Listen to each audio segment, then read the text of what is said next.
Reforma foi um movimento de crítica à Igreja que começou no século XVI, devido à crise da cristandade. Os ensinamentos cristãos estavam sendo contestados pela população. A Igreja era contraditória, ou seja, pregava uma coisa e praticava outra. Por exemplo, ela pregava a humildade e era a maior acumuladora de bens. Além disso, o desrespeito aos dogmas católicos era algo muito presente na Igreja da época.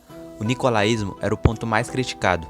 Os constituintes do clero viviam com mulheres, burlando o celibato clerical, que dizia que o clero deveria abster-se de relações sexuais. A participação política da Igreja também revoltava os reis do Sacro Império. Porém, o estopim da reforma foi a crítica à venda de indulgências para financiar a construção da Basílica de São Pedro. Martim Lutero foi um monge agostiniano. Foi a primeira pessoa a contestar a venda de indulgências, porém sua crítica foi muito mais além. Ele pregou 95 teses na Catedral de Wittenberg, onde fazia diversas críticas ao abuso do clero, que afastavam os fiéis da Igreja e, portanto, da salvação eterna.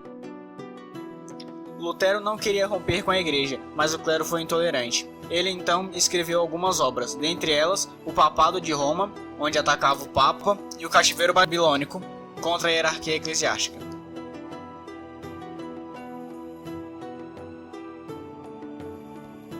Lutero reconhecia apenas 2 sacramentos, o batismo e a Eucaristia. O pensamento reformista de Lutero se resumia em 3 doutrinas. A primeira era a salvação pela fé. Ela determinava que o bom cristão deveria ter fé em Deus. A segunda era o sacerdócio universal, que dizia que todo cristão poderia pregar a palavra de Deus, desde que estudasse as Escrituras. A terceira dizia que a Bíblia era infalível, não o Papa, já que ele é um ser humano e pode cometer erros. Em 1521, Lutero foi excomungado pelo Papa Leão X. Logo, o imperador Carlos V convocou a Dieta de Worms, assembleia encarregada de ouvir Lutero na expectativa de que ele se retratasse. Mas Lutero afirmou que manteria suas convicções, a menos que alguém provasse com base nas Escrituras que ele estava errado. A reforma se consolidou devido à persistência de Lutero e ao apoio de senhores feudais. Em 1525, Thomas Müntzer organizou uma revolta camponesa, onde exigia livre eleição dos pastores, abolição do dízimo e da própria servidão. Essa e várias outras revoltas geraram uma guerra entre os seguidores de Lutero e a Igreja de Roma. Essa guerra só terminou com a Paz de Augsburgo, que determinava que o povo deveria seguir a mesma religião que o rei daquele lugar. João Calvino foi outro grande líder reformista. Ele radicalizou as ideias de Lutero e sua principal ideia era de que todos os homens nasciam pecadores e já eram predeterminados quem iria para o céu e quem iria para o inferno. A reforma protestante se expandiu por vários países da Europa e se produziu várias correntes derivadas das versões luteranas e calvinistas. Os calvinistas eram conhecidos como puritanos na Inglaterra e huguenotes na França. Nos Países Baixos mantinham o nome de calvinistas. Na Escócia, os reformados eram chamados de presbiterianos. A expansão do protestantismo gerou um grande conflito entre católicos e protestantes em toda a Europa Ocidental. O rei Henrique VIII condenou Lutero pelo estrago que fez na igreja.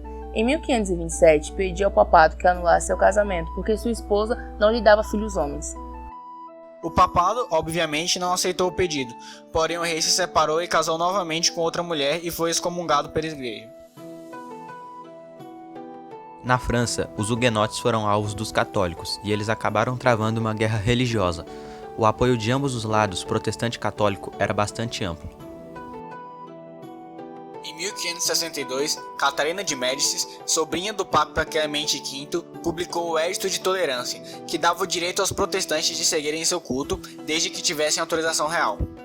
O esforço feito por Catarina de nada adiantou, e a França ficou dividida em 2 religiões rivais. Os Países Baixos eram organizados em 17 províncias, e a que mais aderiu ao protestantismo foi a Holanda. Porém, Filipe II não tolerava os calvinistas, o que gerou uma disputa entre católicos e protestantes. Somente em 1579 ficou acordado que 10 províncias católicas formariam a União de Arras e 7 protestantes constituiriam a União de Utrecht. A reforma facilitou a criação do capitalismo em alguns países. Por exemplo, na Inglaterra, as terras da igreja foram transferidas para a burguesia rural. A reforma anglicana estimulou o cercamento dos campos e a expropriação de camponeses e a manufatura da lã, além de gerar diversas transformações políticas e econômicas em outros países. A Igreja lutou contra a reforma desde Lutero, porém não conseguiu deter o avanço do protestantismo. Em 1542, o Papa Paulo III criou a Congregação da Inquisição, onde eram combatidas as heresias. Em 1545, a Igreja convocou o Concílio de Trento, que confirmava a defesa intransigente do celibato clerical, do culto ao santo e às imagens sagradas, de todos os dogmas católicos e da proibição da Bíblia em outras línguas. Por tudo isso, esse concílio ficou marcado como um marco fundamental da Contra-Reforma. Porém, a ação da Igreja também foi ofensiva. Eles decidiram melhorar a preparação dos padres, fortalecer o poder dos bispos e disciplinar a ação pastoral. A Igreja se esforçou bastante para expandir o catolicismo por todo o mundo e conseguiu se implantar com firmeza na América Espanhola e Portuguesa.